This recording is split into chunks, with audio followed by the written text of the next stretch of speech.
주옵소서. 예수님의 이름으로 기도합니다. 아멘. 토마스 아킨퍼스가 기록한 것으로 전해지는 이 그리스도를 본받아라고 하는 기독교 고전이 있지요. 이 책에는 이 시험을 극복함이라고 하는 제목의 이 장이 있습니다. 이 시험에 대해 우리 그리스도인들이 어떠한 자세로 받아들여야 하는지 그에 대한 교훈이 담겨져 있는 대목이지요. 그 가운데 참으로 시험에 대한 놀라운 통찰이 담겨져 있는 문장이 있는데요. 오늘 설교는 그 문장을 소개하며 여러분들과 함께 말씀을 나누고자 합니다.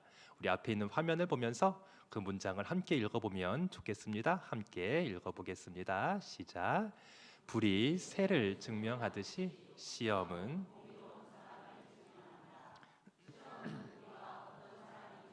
보여준다. 이 시험의 역할에 대해서 기록하고 있는데요. 시험이 우리 그리스도인들에게 어떤 역할을 합니까? 불이 쇠를 증명하듯이 시험은 공의롭게 살아가는 사람, 정의롭게 살아가는 사람들을 증명하여 준다는 것입니다. 그 다음 문장이 무엇입니까? 시험은 우리가 어떤 사람인지를 보여주는 역할을 하는 것이지요. 평소, 그러니까 시험이 찾아오지 않을 때에는 우리 모든 사람들이 예의 바르고 또 평안하게 살아가는 것처럼 보이지 않습니까? 이 시험이 없을 때에는 모든 사람들이 다 정갈하고 또 믿음으로 살아가는 것처럼 보이기도 하지요. 특별히 오늘과 같이 주일 예배 시간이 되면 우리의 겉모습은 하나님을 사랑하는 사람, 믿음으로 살아가는 그런 모습으로 우리는 보일 수가 있는 것입니다. 그러나 우리의 인생 가운데 우리의 본 모습, 우리의 원래의 모습이 있는 그대로 여과 없이 드러나는 시간이 찾아오게 될 것이니 그 시간은 언제입니까? 내 삶 속에 시험이 찾아왔을 때, 나의 인생 가운데 위기가 찾아왔을 때 우리는 내 마음에 있는 그 본 모습이 다 드러나게 되는 것입니다. 시험이 찾아오기 전에 어떤 분들은 믿음이 좋은 분처럼 보입니다. 예의 바른 사람처럼 보입니다. 그러나 그의 삶 속에 시험이 찾아오고 위기가 찾아오면 꽁꽁 숨어 두었던 마음 깊은 곳에 있는 분노, 다른 사람을 향한 미움과 질투의 감정들이 다 폭발하는 경우도 보이는 것이죠. 그 반대의 경우도 있는데요. 평소에는 그분의 마음에 이 진심이 무엇인지 사람들에게 잘 보이지 않았습니다. 그런데 시험이 오고 어려움이 찾아오고 역경이 찾아오는 바로 그때 그 사람의 마음 깊은 곳에 자리 잡고 있었던 흔들리지 않는 하나님을 향한 믿음이 비로소 드러나게 되는 것이고, 그 모든 역경과 시험거리들을 아주 단호한 모습으로 결연히 이겨내는 그 사람의 모습을 사람들이 확인할 수도 있는 것입니다. 이처럼 평소에는 잘 보이지 않았지만 시험이 찾아오게 되면 우리 마음속에 있는 원래의 모습이 드러나게 되니 토마스 아킨퍼스가 이야기한 것처럼 시험은 우리가 어떤 사람인지를 보여주는 중요한 계기가 되는 것입니다. 토마스 아킨퍼스의 이 통찰은 우리 개인에게만 적용되지는 않는 것 같습니다. 인생을 살아가며 물론 우리 개인에게 시험거리가 찾아오기도 하지만 때로는 우리의 가정에 시험거리가 찾아오지 않습니까? 인생을 살아가다 보면 내가 속해 있는 모임과 조직 가운데 위기가 찾아오는 때도 있지 않습니까? 심지어 이 주님의 몸된 교회에도 이 시험거리가, 위기가 찾아오는 경우는 왜 그리 많은지요? 바로 그때 우리는 토마스 아킨퍼스의 이 놀라운 통찰을 주님의 몸된 교회에도 적용할 수가 있는 것이죠. 만약 교회에 이 문장을 적용한다면 어떻게 될까요? 불이 쇠를 증명하듯이 시험은 공의로운 교회를 증명한다. 시험은 우리 교회가 어떠한 교회인지를 보여준다, 이렇게 적용할 수 있을 것입니다. 시험이 우리 교회가 어떤 교회인지를 보여줄 수 있다는 것입니다. 우리는 계속해서 이 사도행전의 말씀을 묵상하고 있지요. 이 사도행전의 말씀을 읽고 묵상하며 우리 마음속에 한 가지 간절한 기도의 제목이 생기지 않습니까? 그 기도의 제목 어떤 기도입니까? 우리 모두가 사랑하는 이 목천교회가 사도행전이 그려주는 그 초대교회가 되게 하여 주옵소서. 우리 목천교회가 사도행전의 바로 그 교회가 되게 하여 주십시오. 바로 그 기도의 제목이죠.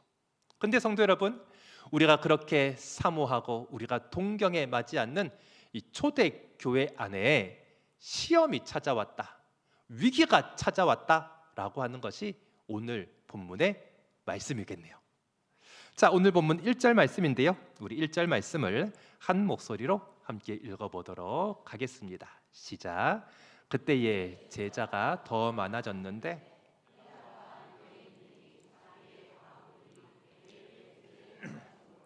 히브리파 사람을 원망하니. 아멘. 본문 1절에 이 헬라파 유대인 혹은 히브리파 유대인이라고 하는 표현이 등장하지요. 여기에 등장하는 헬라파 혹은 히브리파라고 하는 구분은 주로 사용하는 언어를 기준으로 한 표현입니다. 이 당시에 이 팔레스타인 주변에 오래 살았던 유대인들은 주로 히브리어의 일종인 아람어를 사용하였습니다. 바로 이들을 가리켜서 히브리파 유대인 이렇게 불렀던 것이죠. 반면에 당시 로마 제국 곳곳에 흩어져 있었던 유대인들은 로마 사회에서 통용어였던 헬라어를 주로 사용했습니다. 바로 이들을 가리켜서 헬라파 유대인 이렇게 불렀던 겁니다. 같은 유대인인데 사용하는 언어가 달랐습니다. 그러니 언어가 다른 만큼 그들의 문화나 생활 양식은 얼마나 큰 차이가 있었을까요? 그런데 헬라어를 주로 사용하는 헬라파 유대인들도, 그리고 아람어를 주로 사용하는 히브리파 유대인들도 지금 예루살렘 교회 안에 함께 모여서 함께 신앙생활을 하고 있었던 것입니다. 자, 본문 1절 말씀을 다시 보시면 그때에 제자가 더 많아졌는데 헬라파 유대인들이 자신들의 헬라파 유대인들에게 있었던 과부들이 여러 가지 이유로 생계의 수단이 다 끊어진 분들, 그리하여 하루하루 세 끼를 먹고 살아가는 것이 너무나도 힘겨운 그분들에게 교회가 매일의 구제, 매일과 같이 식사를 제공했던 것입니다. 그런데 이 헬라파 유대인들에 속해 있었던 과부들이 매일의 구제에 빠졌습니다. 배제되었다는 뜻입니다. 이 장면에서 실제로 히브리파 유대인들이 헬라파 유대인들을 차별한 것이 사실인지, 아니면 헬라파 유대인들이 이 장면을 오해하여서 이 피해 의식을 가지고 있었던 것인지는 명확하지는 않습니다. 그러나 중요한 것은 무엇입니까? 이 일로 말미암아 1절의 마지막이죠. 헬라파 유대인들이 히브리파 유대인들을 어떻게 했습니까? 원망하는 마음이 있었던 겁니다. 그들의 마음속에 원망이 생겼습니다. 섭섭한 마음이 생겼습니다. 불평과 미움이 생기기 시작했습니다. 한마디로 교회 안에 갈등이 일어나고 분열이 일어날 교회의 시험거리, 이 위기의 상황이 처하게 되었다는 것입니다.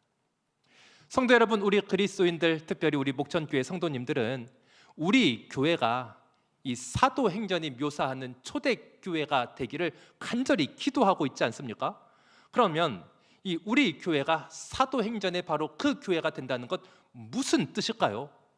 분명 사도행전에 등장하는 초대교회에서도 이 분열이 있고요, 갈등이 있고요, 원망이 있었어요. 그것으로 말미암아 교회에 이 위기가 찾아오고요, 교회 안에 시험거리가 찾아왔던 것입니다.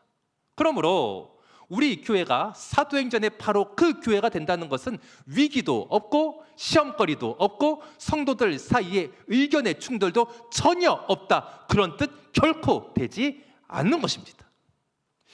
성도 여러분, 이 땅에 이 시험거리가 하나도 없는 교회, 만약 있다면 어떤 교회일까요? 이 세상에 성도들 사이에 의견의 충돌이 하나도 있지 않은 교회, 만약 있다면 어떤 교회가 그렇게 의견의 충돌이 없다고 생각합니까?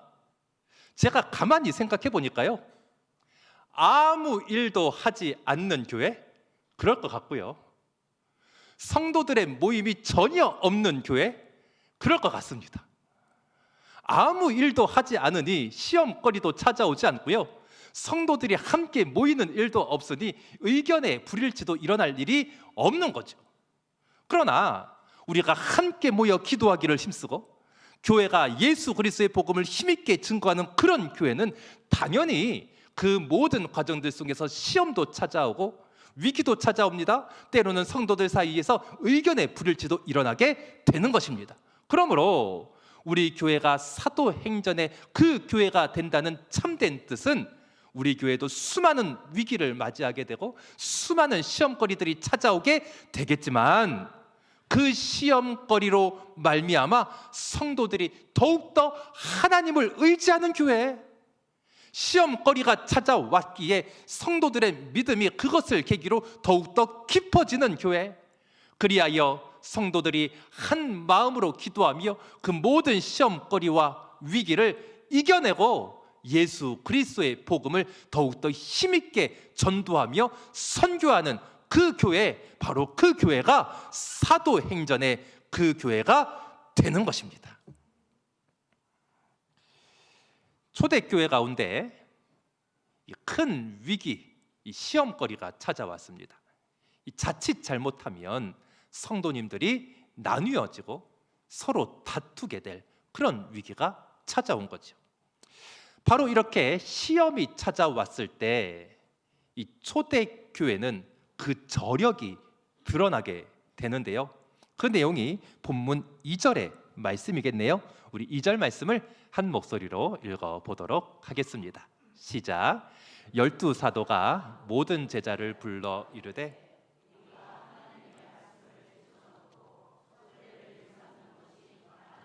아니 아멘. 2절 말씀 다시 보십시오. 12사도가 모든 제자들, 모든 성도님들을 다 불러 놓았습니다. 그리고 자신들의 잘못을 인정합니다. 자신들이 무엇을 잘못했는지를 인정하는 거예요. 바로 이 대목에서 이 초대교회의 진면목 하나를 우리가 발견하지 않습니까? 그것이 무엇입니까? 초대교회는 위기가 찾아왔을 때 지도자들이 자신의 실수, 자신의 잘못을 인정할 수 있는 용기가 있는 교회였던 거예요. 자, 이제 사도들이 자신들의 실수, 자신들의 잘못을 인정하는데요, 무엇을 실수했을까요? 2절 말씀 보십시오.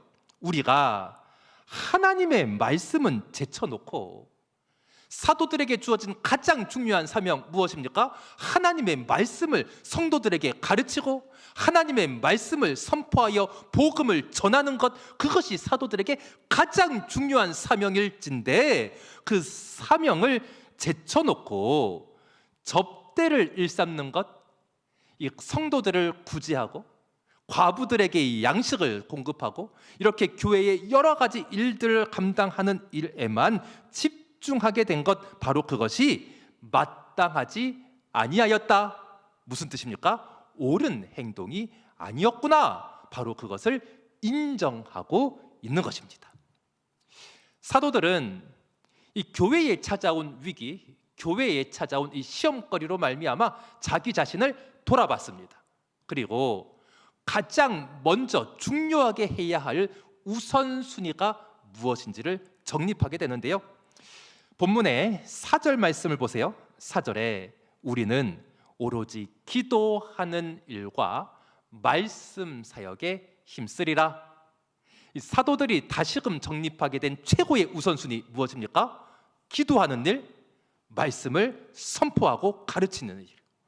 곧 기도와 말씀의 사역이 가장 중요한 우선순위가 있다는 사실을 다시금 재정립할 수가 있었던 것이죠. 성도 여러분, 교회가 해야 할 가장 중요한 일 무엇일까요? 기도와 말씀 사역이요. 모든 성도들이 함께 모여 기도하는 거요.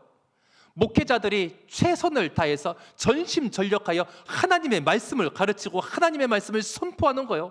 그리하여 성도들이 그 말씀에 귀를 기울이고 모든 성도님들의 마음속에 말씀의 은혜가 가득하여져서 사람들에게 말씀을 전하고 예수 그리스도의 복음을 힘있게 전하는, 이 전도하는 교회, 선교하는 교회, 바로 그 교회가 최고의 우선순위에 헌신하는 교회가 되는 것입니다. 물론 교회 안에서 힘겹게 살아가는 분들에게 이 섬기고 봉사하고 구제하는 일, 얼마나 아름다운 일입니까? 교회가 지역 사회를 섬기고 지역의 주민들을 봉사하며 섬기는 일, 얼마나 칭찬받을 만한 일입니까? 어디 그뿐인가요?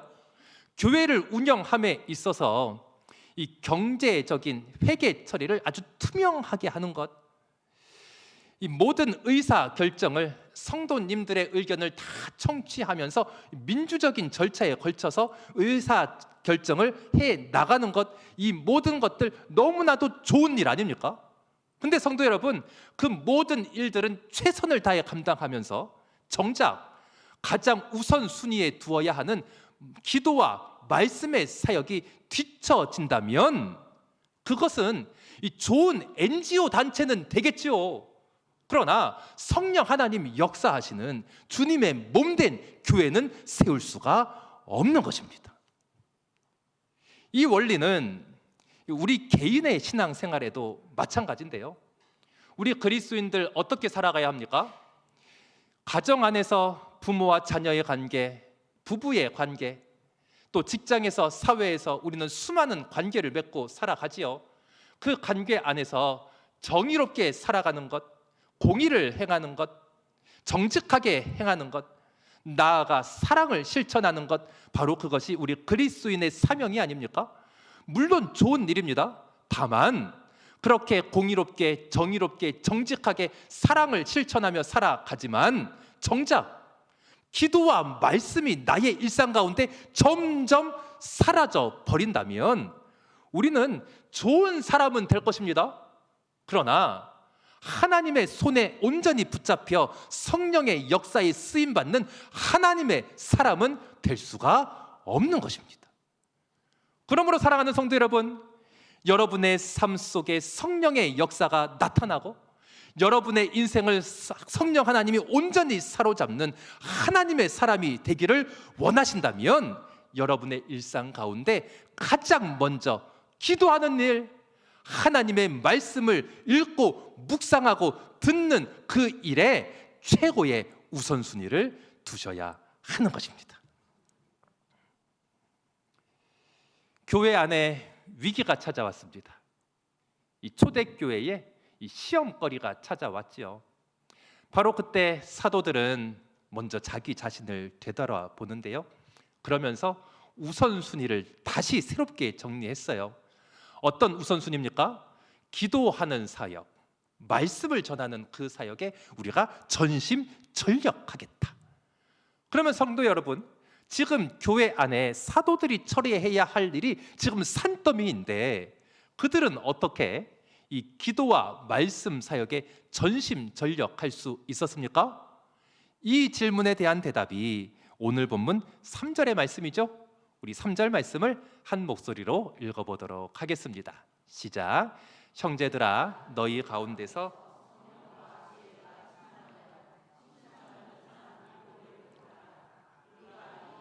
그들에게 맡기고. 아멘. 사도들이 성도들에게 이렇게 이야기합니다. 형제들아, 너희 가운데서 성령과 지혜가 충만하여져서 칭찬받는 사람 7사람을 택하라. 그 다음이 핵심이겠네요. 우리가 이 일, 어떤 일이요? 구제하는 일, 식사를 대접하는 일, 회개를 처리하는 일, 교회의 그 다양한 일들을 그들에게 맡기겠다, 이렇게 제안하는 겁니다. 본문의 5절 말씀을 보십시오. 모든 무리가, 모든 성도님들이 사도들의 이 말을 기뻐합니다. 그리하여 믿음과 성령이 충만한 사람 스데반을 비롯해서 7사람들을 택하였습니다. 6절 말씀, 사도들 앞에 세우니 사도들이 기도하고 그들에게 안수하니라. 이 교회 역사상 처음으로 7분의 집사님들이 세워지는 바로 그 장면을 보여주고 있는 것이죠. 오늘 본문에서 세워진 이 7분의 집사님들, 당연히 자신들에게 주어진 구제하는 일, 회개를 처리하는 일 성실하게 감당했을 것입니다. 그런데 그들의 역할은 여기서 멈추지 않는데요, 사도행전의 말씀을 계속해서 읽어보면 이 7분의 집사님들의 활약이 얼마나 눈부셨는지, 이분들은 이 사도들이 기도와 말씀 사역에 온전히 전심전력할 수 있도록 교회의 여러 가지 일들을 도맡아서 아주 아름다운 협력, 이 사도들에게 멋진 최고의 동력자들이 되어 주었다는 것입니다. 그렇게 집사님들이 협력합니다. 성도님들이 함께 동역자가 되었습니다. 사도들은 이 기도와 말씀 사역에 온전히 집중할 수가 있었습니다. 그때 성령께서 허락하시는 새로운 부흥의 역사가 일어나게 되네요. 오늘 본문의 마지막 7절 말씀인데요, 우리 7절 말씀 함께 읽어보도록 하겠습니다. 시작. 하나님의 말씀이 점점 왕성하여 예루살렘에 있는 제사장의 무리도 이 도에 복종하니라. 아멘. 사도들은 기도와 말씀 사역에 온전히 집중하였습니다. 집사님들을 비롯해서 성도들이 좋은 동역자들이 되었습니다. 그 결과가 무엇입니까? 하나님의 말씀이 점점 왕성하여졌다. 예루살렘에 있는 제자의 수, 예수님을 믿는 성도의 수가 계속해서 많아졌다. 성령 하나님께서 역사하시는 참된 부흥의 역사가 다시 한번 예루살렘 교회에 임하게 되었던 것입니다. 사랑하는 성도 여러분, 우리 목천교회가 사도행전의 바로 그 교회가 될 수 있기를 바랍니다. 그 비결이 무엇입니까? 목회자들은 기도와 말씀 사역에 온전히 집중하는 것이죠. 그리하여 성도님들과 함께 기도하고 목회자들이 전하는 하나님의 말씀에 성도님들이 마음을 열고 듣게 되고, 그 말씀 가운데 예수 그리스도의 복음을 힘있게 전하는 그 사도행전의 교회가 되는 거예요. 또 한 가지, 그렇게 사도들이 기도와 말씀 사역에 온전히 집중할 때 성도님들이 함께 동역하고 성도님들이 함께 귀한 협력자가 되어서 교회가 말씀과 기도 사역에 온전히 집중하는 그때에 예수 그리스도의 복음을 힘있게 전하는, 전도하는 교회, 선교하는 교회, 사도행전의 바로 그 교회가 될 수 있는 것입니다. 우리 교회는 지난달 우리 많은 성도님들께서 함께 기도해 주시고 또 동참해 주셔서 이 항존직으로 여러분들을 피택할 수가 있었습니다. 교회가 처음 계획하였던 19분을 우리 성도님들의 기도와 협조 가운데 다 피택할 수 있었다는 것, 얼마나 감사한 일인지요. 우리 모든 성도님들에게 진심으로 감사를 드립니다. 이번에 피택된 우리 항존직 직분자 분들은 우리 교회가 이 50주년을 준비하는 과정 속에 피택되신 분들입니다. 그러므로 우리 교회가 50주년을 넘어 100주년을 향해 힘차게 달려가는 그 일에 하나님께서 그 19분들을 참으로 놀랍게 위대하게 사용하여 주실 줄로 믿습니다. 그런데 성도 여러분, 이 항존직 선거를 준비하고 또 진행하는 과정 속에 제 마음속에 결코 사라지지 않는 생각 한 가지가 있었거든요.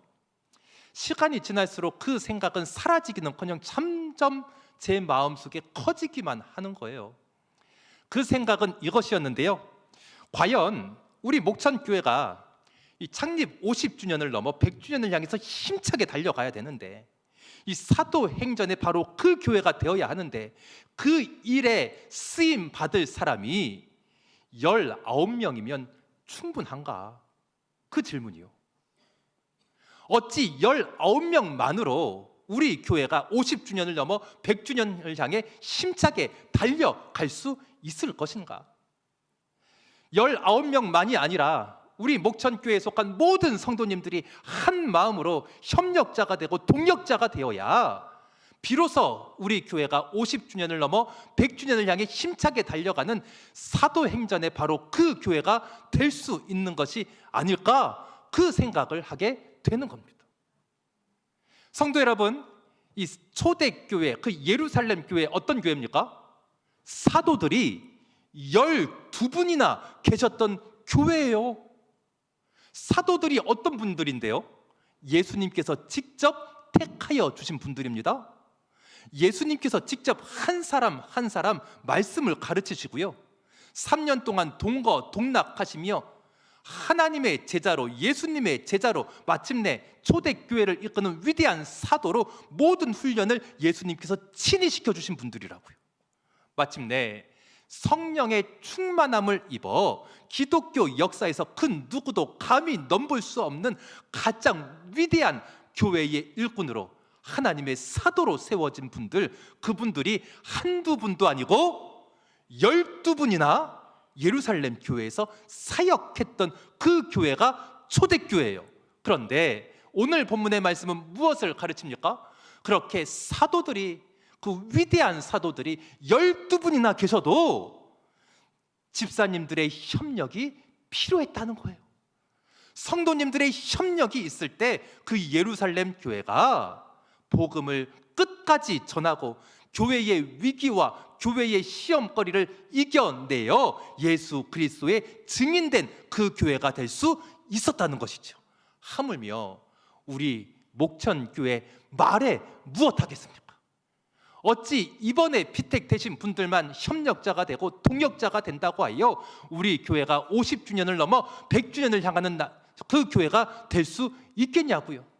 우리 모든 성도님들이 한 분도 예외 없이 한 마음 한 뜻이 되어 아름다운 협력을 이루어 나갈 때, 우리 모든 성도님들이 같은 마음으로 동역자가 되어 줄 때 비로소 우리 교회는 말씀과 기도의 사역에 전심전력하여 모든 시험과 모든 어려움들을 다 이겨내고 사도행전의 그 교회가 되어 복음을 전하는 그 교회가 될 수 있는 것입니다. 토마스 아킨퍼스는 이 시험의 역할에 대해서 이렇게 이야기했죠. 시험은 우리가 어떤 사람인지를 보여준다. 시험이 찾아올 때 우리가 어떤 사람인지 드러난다는 뜻이 아닙니까? 교회도 마찬가지여서요, 시험은 우리 교회가 어떤 교회인지를 보여줍니다. 시험이 찾아올 때 우리 교회가 정말 어떤 교회인지 드러나게 된다는 거예요. 초대교회의 시험이 찾아오자 그 교회가 가지고 있었던 저력, 그 교회의 진면목이 드러났습니다. 무엇입니까? 사도들이 자기 자신을 되돌아볼 수 있는 용기가 드러났고요, 마침내 말씀과 기도라고 하는 가장 중요한 우선순위가 드러나게 되었고요, 집사님들을 비롯해서 성도님들이 협력자가 되었고요, 그리하여 그 교회에 찾아온 모든 시험거리들을 넉넉히 이기며 예수 그리스도의 증인된 교회가 될 수 있었던 것이죠. 사랑하는 성도 여러분, 우리 목천교회도 사도행전에 바로 그 교회가 될 수 있기를 바랍니다. 어떻게 그것이 가능합니까? 시험거리는 우리 교회에 늘 찾아오게 될 것입니다. 위기는 우리 교회에 끊이지 않고 찾아오게 될 것입니다. 그때에 우리 자신을 되돌아볼 수 있기를 바랍니다. 시험이 찾아올 때에 기도와 말씀이라고 하는 교회의 가장 중요한 우선순위에 우리의 온 힘을 기울일 수 있기를 바랍니다. 그 무엇보다도 우리 모든 교회의 성도님들이 좋은 협력자가 되고 좋은 동력자가 될 수 있기를 바랍니다.